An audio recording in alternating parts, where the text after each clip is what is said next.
Good morning students, আশা করি সবাই ভালো আছো।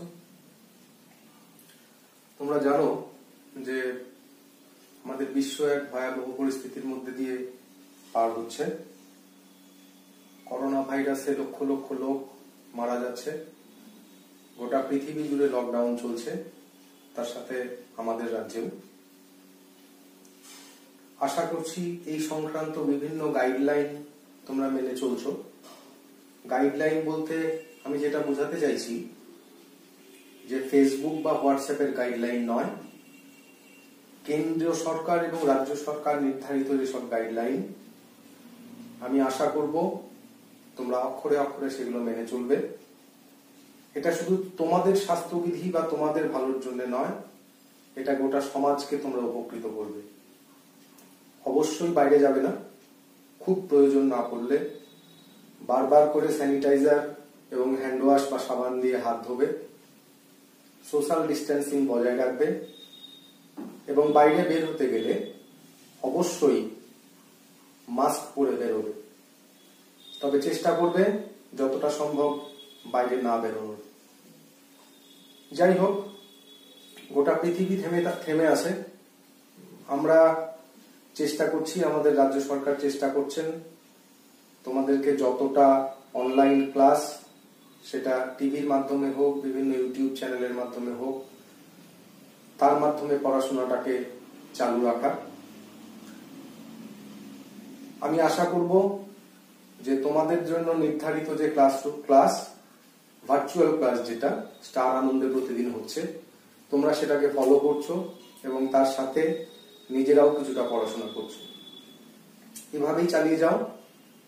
আজকে আমার এই ভিডিওতে আসার উদ্দেশ্য একটাই, আজকে তোমাদের কিছু অঙ্কের পাঠ আমি দিতে চাইছি এবং সময় সময় আমি তোমাদেরকে এরকম ভিডিও আরো পাঠাবো, যেগুলো কিছুটা হলেও হয়তো তোমাদেরকে সাহায্য করবে অঙ্ক করতে। আজকে আমি যে চ্যাপ্টারটা দিয়ে শুরু করতে চাইছি সেটা একদম নতুন, তোমরা এর আগে এই চ্যাপ্টারটা কোনোদিন করোনি এবং এ সম্পর্কে তোমাদের কোনো ধারণাও নেই। চ্যাপ্টারটার নাম ত্রিকোণমিতি, অধ্যায়টার নাম ত্রিকোণমিতি। এবার এই ত্রিকোণমিতি অঙ্কের একটা বিশেষ ব্রাঞ্চ। তোমরা যেমন বীজগণিত করেছো, পাটিগণিত করেছো, জ্যামিতি করেছো, পরিমিতি করেছো, ঠিক সেই রকম ত্রিকোণমিতিও একটা অঙ্কের ব্রাঞ্চ এবং এই ব্রাঞ্চটা কিন্তু অন্য ব্রাঞ্চের থেকে কিছুটা হলেও আলাদা।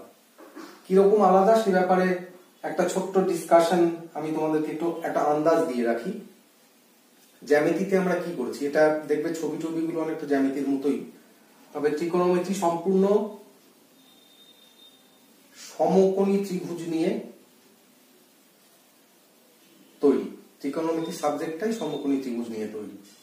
এবার তোমরা জিজ্ঞেস করতে পারো যে সমকোণী ত্রিভুজ তোমরা জ্যামিতিতেও করেছো, তাহলে ত্রিকোণমিতির সাথে এই জ্যামিতির যে সমকোণী ত্রিভুজ, তার পার্থক্যটা কোথায়? কতগুলো পার্থক্য আমি ছোট ছোট বলে রাখি, তারপরে আমি লেসনে চলে যাব।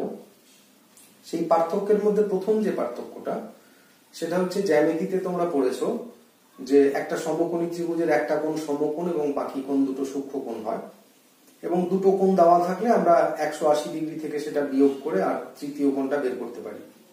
অথবা আমরা জানি যে পাইথাগোরাস থিওরেম, যেটা অতিভুজের স্কয়ার সমান সমান ভূমি স্কয়ার প্লাস লম্ব স্কয়ার, এইটা আর একটা থিওরেম। এবার এই জ্যামিতির এই দুটো জিনিস যদি লক্ষ্য করো তাহলে তোমরা বুঝতে পারবে এখানে কিন্তু জ্যামিতিতে কোণের সাথে কোণের সম্পর্ক এবং বাহুর সাথে বাহুর সম্পর্ক নির্ধারিত হয়। কিরকম? ওই যে বললাম যে দুটো কোণ দেওয়া থাকলে তোমরা তৃতীয় কোণটা বের করতে পারো, আবার দুটো বাহু দেওয়া থাকলে তৃতীয় বাহুটা তোমরা বের করতে পারো। কিন্তু আমি যদি তোমাকে বলি যে দুটো বাহু দেওয়া আছে, একটা কোণ বের করো, সেটা কি সম্ভব? জ্যামিতিতে কিন্তু সেটা সম্ভব নয়। এই জায়গাটাতেই জ্যামিতির সাথে ত্রিকোণমিতির মৌলিক পার্থক্য। ত্রিকোণমিতি অঙ্কের এমন একটা বিষয় যেটা একটা সমকোণী ত্রিভুজের বাহু এবং কোণের সম্পর্কগুলো নির্ণয় করে। মানে বাহু দেওয়া থাকলে আমরা কোণ বের করতে পারি, আবার কোণ দেওয়া থাকলে বাহু বের করতে পারি। সুতরাং সেদিক থেকে দেখতে গেলে এটা কিন্তু একদম স্বতন্ত্র। যাই হোক, আর আর আরেকটা জিনিস দেখতে পাবে ট্রিকোনোমেট্রি যখন আমি পড়াবো আরো ডিপে, তখন দেখতে পাবে এই ট্রিকোনোমেট্রির খুব ব্যবহারিক প্রয়োগ আছে, খুব সুন্দর সুন্দর ব্যবহারিক প্রয়োগ আছে এবং তোমাদের কাছে খুব ইন্টারেস্টিং মনে হবে সেগুলো। কিরকম ব্যবহারিক প্রয়োগ? যেমন তোমার বাড়ির পাশে একটা বিরাট লম্বা তাল গাছ আছে। এবার আমি যদি তোমাকে বলি যে এই তাল গাছটা কত উঁচু, তুমি বলতে পারবে নিচ থেকে দাঁড়িয়ে? পারবে না। তাহলে তোমাকে তাল গাছে উঠতে হবে, সেখান থেকে ফিতে গিয়ে মেপে তারপরে তাল গাছটার উচ্চতা বলতে হবে। কিন্তু তুমি যদি ট্রিকোনোমেট্রির অঙ্ক জানো, তুমি নিচে দাঁড়িয়ে থেকে বা একটা নির্দিষ্ট দূরত্বে দাঁড়িয়ে থেকে তুমি বলতে পারবে সেই তাল গাছটা কতটা লম্বা। তুমি বাড়ির ছাদের উপর দাঁড়িয়ে আছো, তোমার বাড়ির সামনের রাস্তা দিয়ে একটা গাড়ি যাচ্ছে, তুমি ট্রিকোনোমেট্রির অঙ্ক করে বলতে পারবে যে গাড়িটা কত গতিবেগে যাচ্ছে। অথবা তোমার মাথার উপর দিয়ে একটা এরোপ্লেন উড়ে গেলে বিভিন্ন তথ্য যদি তোমাকে সঠিক দেওয়া যায়, তুমি অঙ্ক করে বলতে পারবে যে প্লেনটার গতিবেগ কত ছিল। বা সমুদ্রের উপর ভাসমান একটা জাহাজ থেকে তুমি বলতে পারবে যে তলার সাবমেরিনটা কত গভীর দিয়ে অগ্রসর হচ্ছিল। তো এইরকম বিভিন্ন ব্যবহারিক প্রয়োগ আমরা যখন বিভিন্ন প্রয়োগমূলক অঙ্ক করব তখন তোমরা দেখতে পাবে। যাই হোক, আমি শুরু করি আসল জায়গায়। আজকে তোমাদেরকে আমি ট্রিকোনোমেট্রি পড়াবো। ট্রিকোনোমেট্রির মূল জায়গাটা আমি বললাম এবং জ্যামিতির সাথে পার্থক্য কি সেটা বললাম। আর একবার বলে রাখি, জ্যামিতিতে কোণের সাথে কোণের সম্পর্ক নির্ধারিত হয়, বাহুর সাথে বাহুর সম্পর্কিত নির্ধারিত হয়। কিন্তু ট্রিকোনোমেট্রি অঙ্কের এমন একটা বিশেষ জায়গা যেখানে কোণ এবং বাহুর সম্পর্কটা একসাথে নির্ধারিত হয়। চলে আসো লেসনে। ট্রিকোনোমেট্রি তোমাদের বইয়ে এটা অধ্যায় 23 নম্বর অধ্যায় এবং 291 পৃষ্ঠায় আছে। আর একটা জিনিস বলে রাখি, আমি যে পড়াটা আজকে পড়াবো সেই পড়াটা কিন্তু অবশ্যই বাড়িতে পড়বে, পড়ে আমাকে বিভিন্ন রকম প্রশ্ন করবে বা প্রশ্ন পাঠাবে, সেই সংক্রান্ত সমস্ত উত্তর আমি দেওয়ার চেষ্টা করব। অথবা তোমাদের যারা সংশ্লিষ্ট শিক্ষক আছেন তাদেরকেও প্রশ্ন করতে পারো, তারাও উত্তর দিতে পারবে। অধ্যায় 23 পৃষ্ঠা নাম্বার 291। অধ্যায়টার নাম ত্রিকোণমিতিক অনুপাত এবং অভেদাবলী। একটা খুব মজার জিনিস বলি, তোমাদের মাধ্যমিক পরীক্ষা আগামী বছর, এই মাধ্যমিক পরীক্ষার অঙ্কে এই পার্টিকুলার ত্রিকোণমিতির যে বিষয়টা, সেই বিষয় থেকে 17 নম্বর থাকে। এটা কিন্তু দ্বিতীয় সর্বোচ্চ নম্বর। জ্যামিতিতে থাকে সবচেয়ে বেশি নম্বর, তারপরেই আসে ত্রিকোণমিতি যেখানে 17 নম্বর থাকে।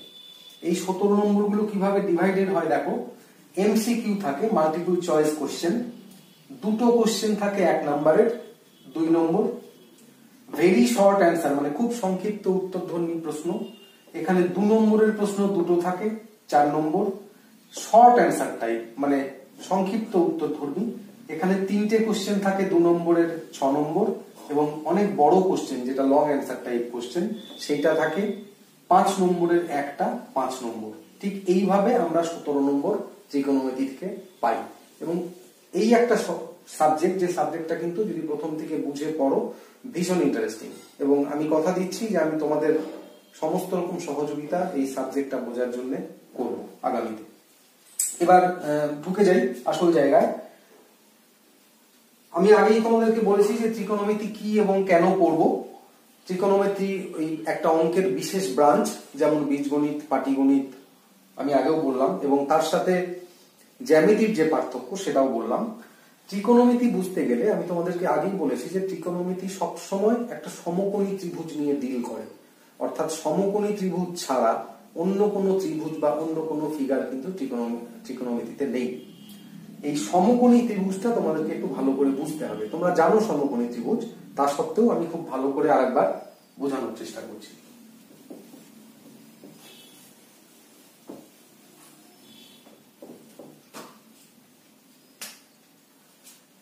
ধরো এটা একটা সমকোণী ত্রিভুজ আমি আঁকছি,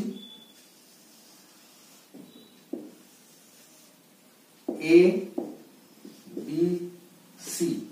এই এবিসি সমকোণী ত্রিভুজের তোমরা দেখতে পাচ্ছ এইটা হচ্ছে সমকোণ, এইটা সমকোণ বা 90 ডিগ্রি। এবার এইটা একটা কোণ, এইটা একটা কোণ। এই সমকোণী ত্রিভুজের অতিভুজ কোনটা? এই সমকোণী ত্রিভুজের অতিভুজ এসি।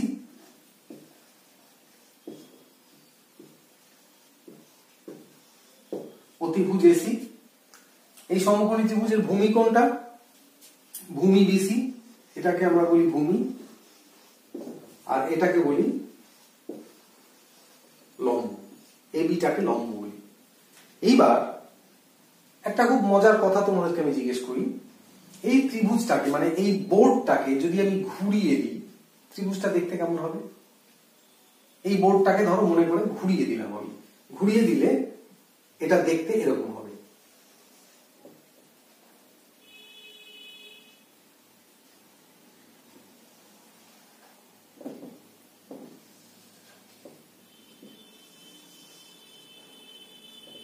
এটা বি, এইটা সি, এইটা এ। এইটা সমকোণ, এটা 90 ডিগ্রি কোণ মিলল, অতিভুজ এসি মিলল, অতিভুজ এসি মিলল, কিন্তু আর দুটো জিনিস দেখো চেঞ্জ হয়ে গেছে। এটা ছিল ভূমি, এখানে কিন্তু আমি এইটাকে রোটেট করে দেওয়ার জন্য, বোর্ডটাকে ঘুরিয়ে দেওয়ার জন্য একই ত্রিভুজ এঁকেছি। এইটা এবং এইটা ত্রিভুজটা দুটো আলাদা নয়, শুধু বোর্ডটাকে ঘুরিয়ে দেওয়ার জন্য এখানে ভূমিটা হয়ে গেছে লম্ব আর লম্বটা হয়ে গেছে ভূমি। তার মানে এটা খুব ইম্পর্টেন্ট, শুনে রাখো, যে কোনো সমকোণী ত্রিভুজে অতিভুজটা সবসময় ফিক্সড, কিন্তু ভূমি এবং লম্বটা পরিবর্তনশীল। ত্রিভুজটাকে আমি কিভাবে দেখছি তার উপরে নির্ভর করে কোনটা ভূমি এবং কোনটা লম্ব।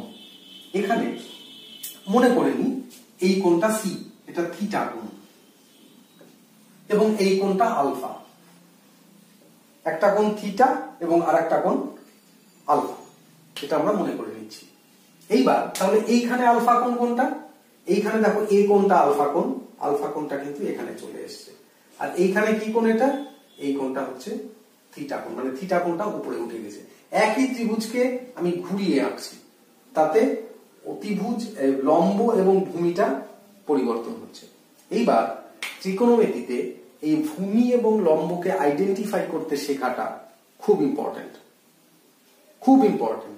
তার মানে আমি ভূমি কোণটাকে বলবো, ভূমি বলবো এই এই এই ত্রিভুজে যে অতিভুজ থিটা যে কোণটা, মানে সি কোণটাকে যে বাহু দুটো ধরে রেখেছে তার একটা অতিভুজ অপরটা ভূমি। কি বললাম? সি কোণটাকে যে বাহু দুটো, আমরা জানি যে দুটো বাহু দিয়ে একটা কোণ তৈরি হয়। এবার এই সি কোণটাকে যে দুটো বাহু পরস্পরকে ধরে রেখেছে, মানে যে দুটো বাহু দিয়ে এই সি কোণটা তৈরি, একটা অতিভুজ এবং আর একটা ভূমি। একইভাবে এইখানে দেখো, এইখানে ভূমি কোণটা, এই আলফা কোণটাকে যে বাহু দুটো ধরে রেখেছে তার একটা অতিভুজ আর একটা হচ্ছে ভূমি। তার মানে আমাদের ভূমি সংলগ্ন যে কোণটা, সেই ভূমি সংলগ্ন কোণটাকে যে বাহু দুটো ধরে রেখেছে সেটাই হচ্ছে ভূমি। এইবার মজা দেখো, এবার আমরা যখন ট্রিগোনোমেট্রিক অ্যাঙ্গেল লিখি তখন তাহলে কি কি পেলাম আমরা ট্রিগোনোমেট্রিক অ্যাঙ্গেলে? একটা পেলাম লম্ব, একটা পেলাম ভূমি, একটা পেলাম অতিভুজ, একটা সমকোণ এবং আর দুটো সূক্ষ্মকোণ। এবার এই যে ছটা জিনিস, এই ছটা জিনিসের মধ্যে কি কি পরিবর্তনশীল? সমকোণী, সমকোণটা পরিবর্তনশীল নয়, সমকোণ সবসময় সমকোণ। অতিভুজ পরিবর্তনশীল নয়, কিন্তু এই ভূমি এবং লম্বটা পরস্পর পরিবর্তনশীল। সুতরাং এইটাকে খুব ভালো করে আইডেন্টিফাই করতে শিখতে হবে তোমাদের অঙ্ক করার সময়, যে আমি কোনটাকে লম্ব ধরছি এবং কোনটাকে ভূমি ধরছি। মজাটা দেখো, এইখানে আমি যদি বেস অ্যাঙ্গেল যেটা সেটাকে থিটা ধরি, আমি মনে করলাম বেস অ্যাঙ্গেল থিটা, আলফা নয়। যখন আমি বেস অ্যাঙ্গেলটাকে থিটা ধরবো এই ফিগারে, তখন কিন্তু আমার ভূমি, এটা লম্ব দেখে মনে হচ্ছে লম্ব, কিন্তু আলটিমেটলি তখন আমাকে এটাকে ভূমি ভাবতে হবে। তার কারণ আমি বলেছি যে বেস যে অ্যাঙ্গেল, সেই বেস অ্যাঙ্গেলকে যে দুটো লাইন ধরে থাকে তার একটা অতিভুজ এবং আর একটা ভূমি। সুতরাং একটা জিনিস, একটা লাইন লম্বাকার আছে, লম্বের মতো আছে মানেই সেটা লম্ব, সেটা কিন্তু সবসময় নয়। প্রথম আইডেন্টিফাই করতে হবে তোমাকে বেস অ্যাঙ্গেল, যে বেস অ্যাঙ্গেলকে যে দুটো লাইন ধরে থাকে তার একটা অতিভুজ এবং আর একটা ভূমি। এইটা সবচেয়ে ইম্পর্টেন্ট জিনিস ত্রিকোণমিতিতে। এবার ত্রিকোণমিতিক অনুপাত, এই জিনিসটা আরেকটু ভালো বুঝতে পারবে যখন আমরা এই ত্রিকোণমিতিক অনুপাত গুলো তোমাদের সাথে আলোচনা করব। ত্রিকোণমিতিক অনুপাতটা কি?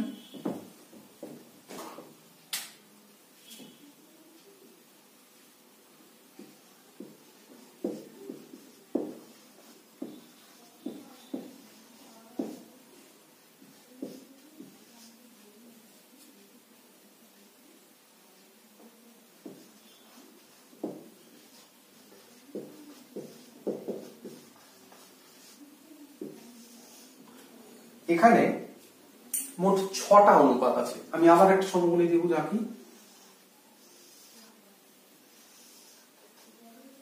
এ বি সি, এইটা 90 ডিগ্রি, এই বেস অ্যাঙ্গেল যেটা সেটা আমি ধরে নিচ্ছি থিটা। এইবার 6খানা ত্রিকোণমিতিক অনুপাত আছে বা বাহুর অনুপাত আছে এই ত্রিভুজের। কিরকম? আমি লিখলাম লম্ব মানে এবি বাই অতিভুজ এসি, এইটাকে আমরা বলছি সাইন থিটা। মজাটা লক্ষ্য করো, এই সাইন থিটা, থিটাটা কিন্তু বেস অ্যাঙ্গেল। তার মানে কি? তার মানে আমরা লিখছি সাইন থিটা সমান সমান লম্ব বাই অতিভুজ। বুঝতে পেরেছো? সাইন থিটা মানে লম্ব বাই অতিভুজ। এইবার খুব ইন্টারেস্টিং একটা জিনিস বলি তোমাকে। এইবার ধরে নিলাম এই কোণটা আলফা। তাহলে যদি আমি তোমাদেরকে বলি সাইন আলফা কত? সাইন আলফাও কিন্তু লম্ব বাই অতিভুজ। সাইন আলফা মানে দুটো বাহুর অনুপাত লম্ব বাই অতিভুজ। কিন্তু সাইন আলফা, এখানে বেস অ্যাঙ্গেল থিটা ছিল, এখানে বেস অ্যাঙ্গেল আলফা। আমি যখন বেস অ্যাঙ্গেল আলফা ধরবো তখন লম্ব কোনটা? অতিভুজটা বিসি, অতিভুজ আমি লিখছি বিসি। বেস অ্যাঙ্গেল যখন লম্ব ধরবো, বেস অ্যাঙ্গেল যখন আলফা ধরবো তখন লম্ব কোনটা হবে? এইটা হচ্ছে বেস অ্যাঙ্গেল।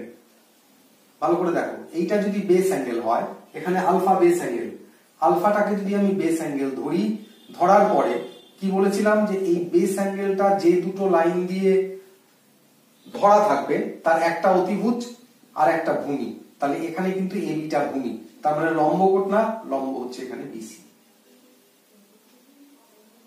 সরি, এটা এসি হবে, অতিভুজ এসি বিসি। দেখো একই ফিগার, এই দেখো এইটা হচ্ছে খুব ইন্টারেস্টিং, এটা দেখে নাও।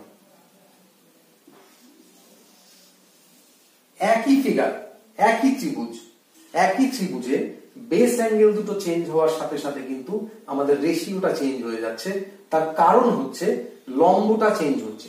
লম্ব, আমি তোমাদেরকে বলেছিলাম যে লম্ব এবং ভূমি এ দুটো সবসময় ইন্টারচেঞ্জ হয়। অতিভুজটা একই, দেখো অতিভুজ এখানেও এসি, এখানেও অতিভুজ এসি। কিন্তু এই ফিগারে এই যখন থিটাটা বেস অ্যাঙ্গেল তখন লম্ব হচ্ছে এবি, যখন আলফা বেস অ্যাঙ্গেল তখন লম্ব বিসি।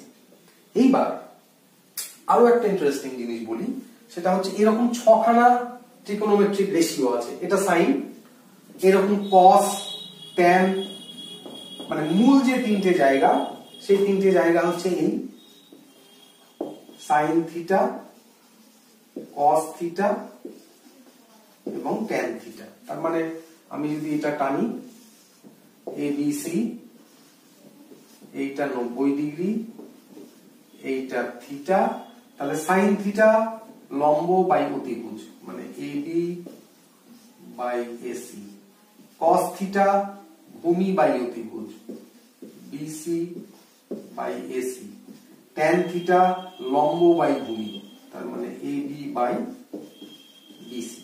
এইবার তোমাদের মনে যে প্রশ্নটা আসতে পারে সেটা হচ্ছে এই সাইন থিটাটা কি? এই সাইন থিটা তোমরা নিশ্চয়ই বুঝতে পারছো যে এবি বাই এসি অর্থাৎ দুটো সাইডের, আমি তোমাদেরকে শুরুতে বলেছিলাম যে ট্রিকোনোমেট্রি মানে কোণ এবং বাহুর সম্পর্ক। দেখো এখানে দুটো বাহু, লম্ব বাই অতিভুজ, আর এইখানে কিন্তু একটা কোণ। এই কোণ এবং বাহুর রিলেশনশিপ অঙ্কের একমাত্র ব্রাঞ্চ ট্রিকোনোমেট্রি যেখানে পাওয়া যায়, এটা জ্যামিতিতে পাবে না। এবার আমাকে প্রশ্ন করতে পারো যে এই সাইন থিটাটা কি? সাইন থিটাটা কিছুই নয়, সাইন থিটাটা হচ্ছে একটা সমকোণী ত্রিভুজের দুটো বাহুর রেশিও, অনুপাত, দুটো বাহুর অনুপাত।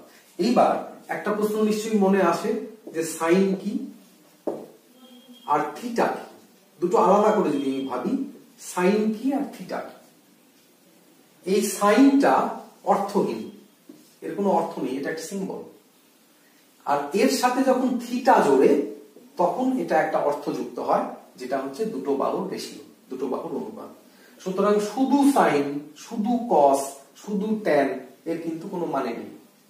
কেউ যদি জিজ্ঞেস করে কস মানে কি, শুধু কস, শুধু কস, শুধু কস কিন্তু অর্থহীন,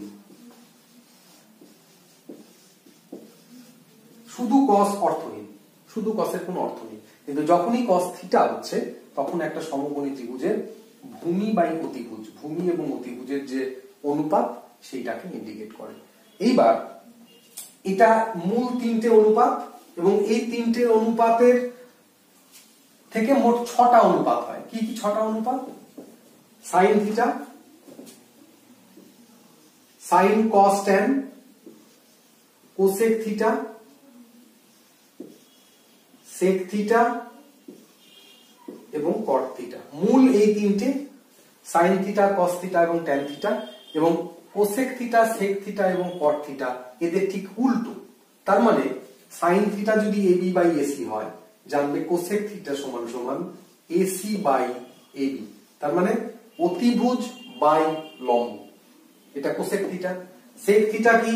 সেকটা কসের উল্টো, তাহলে বিসি বাই এসি যদি হয় এটা তাহলে হবে এসি বাই বিসি, তার মানে অতিভুজ বাই ভূমি। আর কট থিটা ট্যানের উল্টো, অনন্যক, ট্যানের উল্টো মানে ভূমি বাই লম্ব। এইগুলো কিন্তু ভীষণ ইম্পর্টেন্ট। এই 6টা ট্রিকোনোমেট্রিক রেশিও দিয়ে তোমাদের গোটা ট্রিকোনোমেট্রি, সারা জীবনের সমস্ত ট্রিকোনোমেট্রি আইডেন্টিফাই হবে এই 6টা ট্রিকোনোমেট্রিক রেশিও দিয়ে। যে রেশিও গুলোর সবচেয়ে ইম্পর্টেন্ট হচ্ছে বেস অ্যাঙ্গেল। এবার দেখো বেস অ্যাঙ্গেল এখানে থিটা, আমি থিটা ধরে সব করেছি। এবার যখনই বেস অ্যাঙ্গেলটা চেঞ্জ করে আমি এটা নিয়ে যাব, এগুলো কিন্তু সব পরিবর্তন হয়ে যাবে। তখন ভূমি হয়ে যাবে এবি এবং লম্ব হয়ে যাবে বিসি, যখনই আমি বেস অ্যাঙ্গেলটা এখান থেকে সি থেকে এতে নিয়ে যাব। এটুকু নিশ্চয়ই বুঝতে পেরেছো? এটা হচ্ছে ট্রিকোনোমেট্রিক অনুপাত, এবং এই সাইন কস ট্যান এই মূল তিনটে ট্রিকোনোমেট্রিক অনুপাত, এবং কোসেক সেক এবং কট হচ্ছে এদের অনন্যক। তার মানে আমরা এখানে আরো একটা রিলেশন ডেভেলপ করতে পারি। দেখো সাইন থিটা সমান সমান 1 বাই কোসেক থিটা, একে অপরের অনন্যক। Cos theta is equal to 1 by theta সমান সমান 1 বাই কট থিটা। এইগুলো খুব ভেরি ইম্পর্টেন্ট রিলেশনশিপ ট্রিগোনোমেট্রিতে। এবং সবচেয়ে ইম্পর্টেন্ট কনসেপ্ট হচ্ছে আমাদের বেস অ্যাঙ্গেল, কোনটা বেস অ্যাঙ্গেল সেটাকে আইডেন্টিফাই করা, এবং সেই সমকোণী ত্রিভুজটা কি কি আইডেন্টিফাই করা? লম্ব এবং ভূমি, এই দুটো সবসময় পরিবর্তনশীল depending on the base angle. যেটা বেস অ্যাঙ্গেল তার উপর, এইটা বেস অ্যাঙ্গেল হলে এইটা ভূমি, এইটা বেস অ্যাঙ্গেল হলে এইটা ভূমি, এইটা সবসময় মনে রাখবে। এইবার আরো ছোট ছোট দুই একটা ফর্মুলা আমি এস্টাবলিশ করে দিই।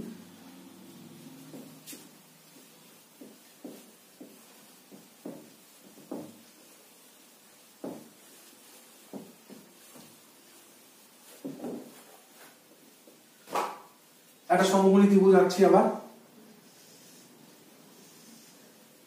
ধরো পি কিউ আর, এটা একটা সমকোণী ত্রিভুজ, এইটা সমকোণ, এই অ্যাঙ্গেলটা বেস অ্যাঙ্গেল, এটা থিটা।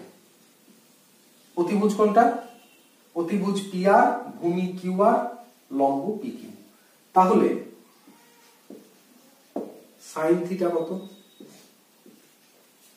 আমরা এখনই বললাম সাইন থিটা হচ্ছে লম্ব বাই অতিভুজ। লম্বটা কি? পি কিউ বাই পি আর। হলো? দুই দিকেই আমি হোল স্কোয়ার করে দিচ্ছি, তাহলে কি পাই? দুদিকেই হোল স্কোয়ার করে দিলাম। তাহলে সাইন থিটার হোল স্কোয়ারকে আমরা সাইন স্কোয়ার থিটা হিসাবেও লিখতে পারি। এক, এটা আর এটা এক, সমান সমান এইখানে হচ্ছে P Q square plus by P R square. একই রকম ভাবে আবার কস থিটা লিখি। কস থিটার হোল স্কোয়ার কি? কস থিটা কি আগে বলো? ভূমি বাই অতিভুজ। ভূমি কোনটা এখানে? বেস অ্যাঙ্গেল থিটা, তাহলে ভূমি এইটা, কিউ আর বাই পি আর এর হোল স্কোয়ার। তার মানে এটাকেও আমরা লিখতে পারি cos স্কয়ার থিটা সমান সমান qr square by pr square. এইবার ধরো এটা 1 নম্বর, এটা 2 নম্বর। এবার 1 নম্বর আর 2 নম্বরকে যদি আমি যোগ করে দিই আমি একটা ফর্মুলা পাবো। কি রকম দেখো, 1 আর 2 যদি যোগ করি, 1 যোগ 2 যদি করি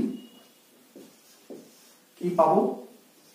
দেখো পাবো sin square theta plus cos square theta সমান সমান, এই ডান দিকটা যোগ করলে কি হবে দেখো, pr টাকে যদি আমি লসাগু নিই pr স্কয়ার, তাহলে উপরে কি হবে pq square plus qr square.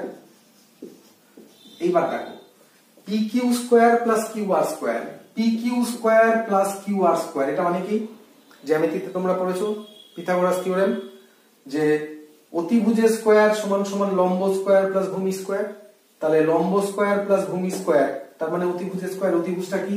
অতিভুজ হচ্ছে pr স্কয়ার। তাহলে দেখো pr square by pr square, এটা কেটে গেল, কেটে যে হলো 1।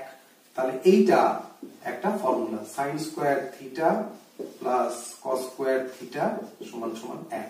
এইটা কিন্তু ভেরি ইম্পর্টেন্ট ফর্মুলা, খুব ইম্পর্টেন্ট ফর্মুলা। একই রকম ভাবে আমরা আরো কিছু ফর্মুলা এস্টাবলিশ করতে পারি, সেটা আমি দেখাচ্ছি না, সেটা দেখবে বইয়ে আছে তোমাদের, সেগুলো ঠিকঠাক করে দেখে নেবে। সেই ফর্মুলাগুলো কি? আরো দুটো ফর্মুলা আছে, sec square theta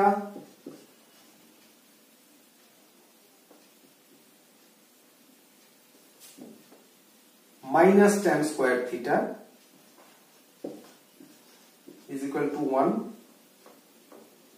and cosec square theta minus cot square theta is equal to 1। এই যে ফর্মুলাগুলো, এই ফর্মুলাগুলো কিন্তু তোমাদের সারা জীবন কাজে লাগবে। সুতরাং এই ফর্মুলাগুলোকে খুব ভালো করে জানতে হবে। আমি দেখিয়ে দিলাম একটা যে কিভাবে আসে, ঠিক একই রকম ভাবে তোমরা বাড়িতে যদি চেষ্টা করো এই ফর্মুলা এবং এই ফর্মুলাটাও পাবে। এইটুকু বোঝা গেল? যদি কোনো অসুবিধা থাকে এই বোঝাটুকুর মধ্যে আমাকে অবশ্যই ফোন করবে বা আমাকে হোয়াটসঅ্যাপ মেসেজ করবে, আমি আমাকে ফোন করবে, সবচেয়ে ভালো হয়, আমি ফোনে তোমাদের ডাউটগুলো ক্লিয়ার করে দেবো। কিন্তু তার আগেও যেটা সবচেয়ে ইম্পর্টেন্ট সেটা হচ্ছে এই অধ্যায়টা, 23 নম্বর অধ্যায়, যেটা সেই যে 23 নম্বর অধ্যায়ের যে ত্রিকোণমিতিক অনুপাত এবং তার যে অভেদাবলী, এর যে ইন্ট্রোডাকশনটা মানে অনুশীলনী, প্রথম অনুশীলনীটার আগে পর্যন্ত যা আছে সেখানে এক্সাম্পল দেওয়া, বোঝানো, সেটা কিন্তু খুব ভালো করে ডিটেইল পড়তে হবে, সেটা না পড়লে হবে না। আর এর সাথে কয়েকটা খুব ইম্পর্টেন্ট জিনিস আমি তোমাদেরকে একটু বলে দিতে চাই, যেটা সব ছাত্রছাত্রীরা প্রচুর ভুল করে। সেটা হচ্ছে এই রকম,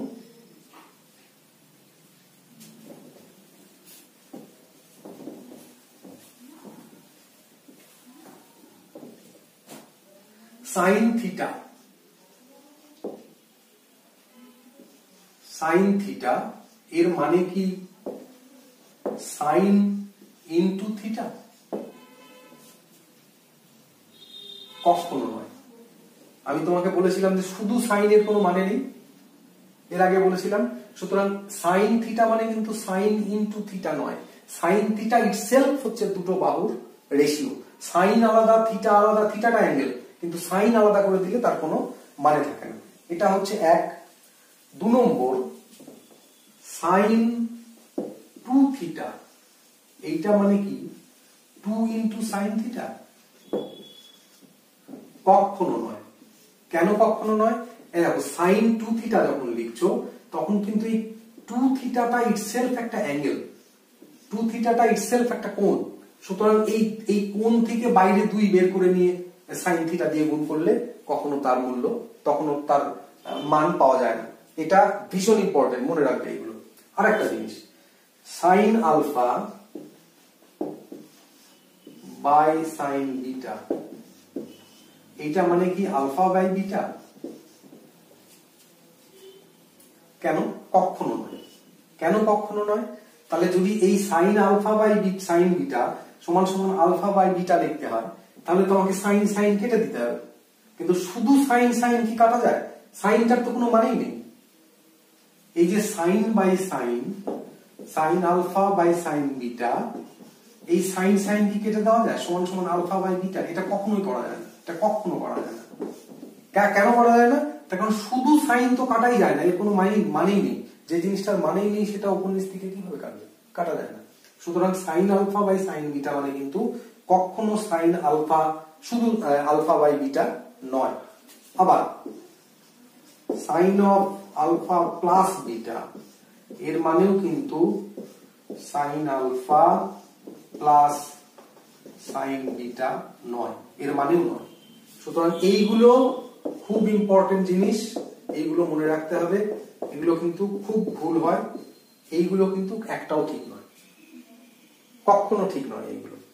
তো আজকে এই পর্যন্তই থাক। তোমাদের যে হোমওয়ার্ক আমি বললাম, আমি আজকে অঙ্ক করাচ্ছি না, তোমরা অঙ্ক বইয়ের 23 নম্বর অনুশীলনীর আগে মানে 23 নম্বর অধ্যায়ের যে ভূমিকাটা এবং তার সাথে এক্সাম্পল এবং যে ফর্মুলাগুলো এস্টাবলিশ করা আছে সেগুলো খুব ভালো করে পড়ো। আমি 2-3 দিনের মধ্যে আবার একটা ভিডিও লোড করব, যেই ভিডিওতে অঙ্ক কিভাবে করতে হয় সেগুলো আমি দেখাবো। তো আমি গোটা জিনিসটা আরেকবার র্যাপ আপ করে দিই। সেটা হচ্ছে ত্রিকোণমিতির মূল জিনিস কি? ত্রিকোণমিতি হচ্ছে এমন একটা বিষয় যেটা একটা সমকোণী ত্রিভুজের বাহু এবং কোণের সম্পর্কগুলো নির্ধারণ করে। 1। 2 নম্বর, সমকোণী ত্রিভুজ নিয়ে যেহেতু আমরা ডিল করি, সুতরাং ত্রিকোণমিতি সবসময় সমকোণী ত্রিভুজ নিয়েই আমরা ডিল করব। এবং এই সমকোণী ত্রিভুজের সবচেয়ে যেটা বড় গুরুত্বপূর্ণ জিনিস ত্রিকোণমিতির ক্ষেত্রে সেটা হচ্ছে সমকোণী ত্রিভুজের, আবার বলে দিচ্ছি, সমকোণ এটা অতিভুজ ফিক্সড, কিন্তু লম্ব এবং ভূমি পরিবর্তনশীল। এবার একটা সমকোণী ত্রিভুজের কোনটা লম্ব এবং কোনটা ভূমি হবে নির্ভর করবে যে বেস অ্যাঙ্গেল আমরা এইটা নিচ্ছি না এইটা নিচ্ছি। যদি এইটা বেস অ্যাঙ্গেল হয় তাহলে এইটা ভূমি, যদি এইটা বেস অ্যাঙ্গেল হয় তাহলে এইটা ভূমি। 2 নম্বর। 3 নম্বর, অনুপাত, ত্রিকোণমিতিক অনুপাত। আমি কি বলেছি? টোটাল 6টা অনুপাত আছে। Sign theta, cos theta, tan theta, এই 3টে মূল। আর তার সাথে এগুলো হচ্ছে এর অনন্য, কোসেক থিটা, 1/sec থিটা, আর এটা মানে 1/cot থিটা। মনে থাকবে? এটা মূল জিনিস। তাহলে এইটা যদি লম্ব বাই অতিভুজ হয়, এটা কি হবে? এটা হবে অতিভুজ বাই লম্ব। উল্টো ট্যান থিটা লম্ব বাই ভূমি, তাহলে কট থিটা কি হবে? ভূমি বাই লম্ব। একটু টেকনিক্যালি যদি মনে রাখো তাহলে এগুলো মনে রাখা কিন্তু খুব সহজ, একটুও কঠিন নয়। আর আরো একটা জিনিস যেটা, সেটা হচ্ছে যে ফর্মুলাগুলো আমি লিখে দিলাম, সেটা হচ্ছে sine square theta plus cos square theta, এটা মানে 1,